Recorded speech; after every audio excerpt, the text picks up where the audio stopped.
Pausuen dantza normalean borobilean egiten da eta denak hasten gara alde berdinera. Orduan eskumatara hasiko gara eta 3 pauso egingo ditugu. 1, 2 eta 3. Eta ezkerreko hankarekin 2 kolpe. 1, 2. Ezkerrera 3 pauso. 1, 2, 3. Eta eskumako hankarekin 2 kolpe. Eta berdina berriro. 1, 2, 3, 1, 2, 1, 2, 3, 1, 2.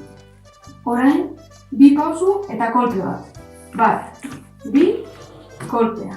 1, 2, kolpea. Eta berdina berriro. 1, 2, kolpe, 1, 2, kolpe.